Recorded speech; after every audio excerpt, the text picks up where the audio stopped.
All due respect to Andy Ritchie, who'd taken over as Huddersfield manager from Peter Jackson, this wasn't his day. It was Nigel Adkins' day in the sun, and with his side bidding to reach the promised land of the Championship for the first time in 43 years, he was prepared to drink in every moment.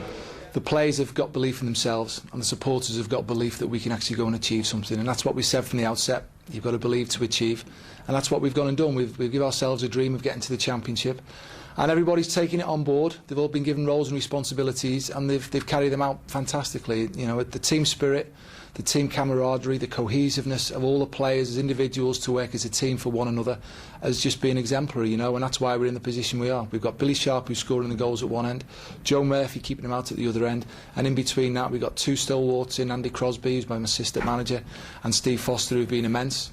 And Ian Barraclough in the middle of the park. We've got several other players who've been absolutely fantastic, and they've all worked so hard as a team.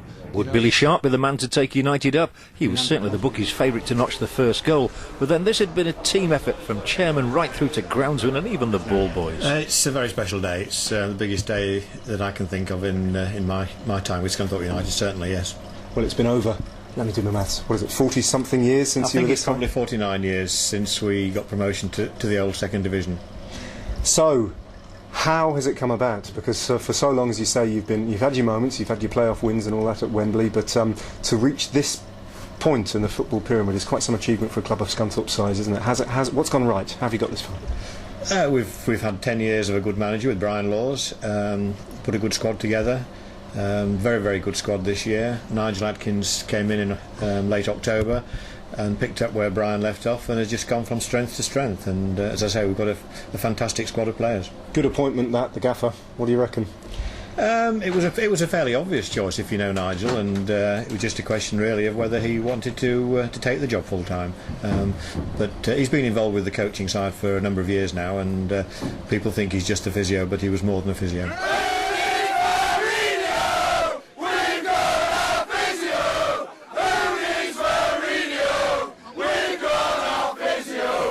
Beautiful, it's beautiful. Days dreams are made of. Cheers, man. You're right. Cheers. The mood was confident and relaxed, the sun was shining, all seemed set for a perfect day, for players, fans and manager alike. Huddersfield, by no means at full strength, did try to make life difficult though, but Kevin Hurst was as close as can be to the opening goal.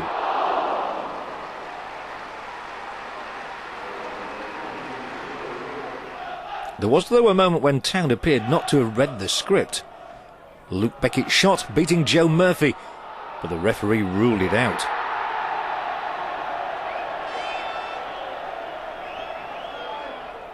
As half-time approached, it was now becoming a nervy, edgy performance, and mood hardly helped when Jermaine Beckford spurned the most glorious opportunity so far. The boss was calling for a return to law and order, while at the same time wanting to get some more momentum into the display. He thought his prayers had been answered when Beckford crossed and Billy Sharp pounced, but the assistant referee's flag cut short that particular celebration. The breakthrough, though, would not be long delayed, and it came from the same source.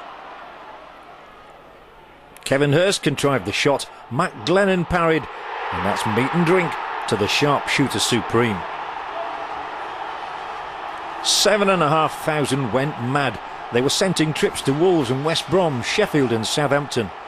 And Sharp went mad too. He knew exactly how to celebrate and where to run to the cameras. After all, he'd had plenty of practice. With the tension lifted, United came again, but even their most ardent fan thought Huddersfield were more than a little unlucky to have a penalty awarded against them for handball by Joe Scars. For one, he appeared to be outside the box when the ball struck his hand.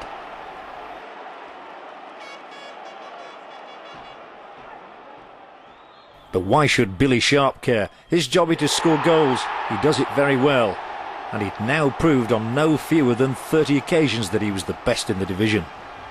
Up, they were ready to party.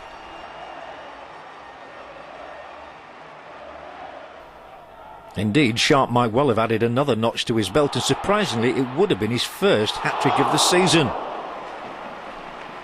Not to worry, Billy.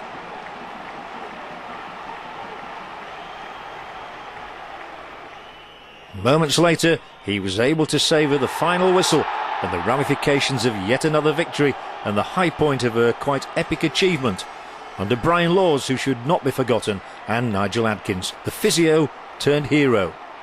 Exultant fans swarmed onto the field, unable to contain their excitement at the enormity of the feat, while in the dressing room players hooped and hollered, determined to enjoy one of those moments that come along all too rarely in a player's career.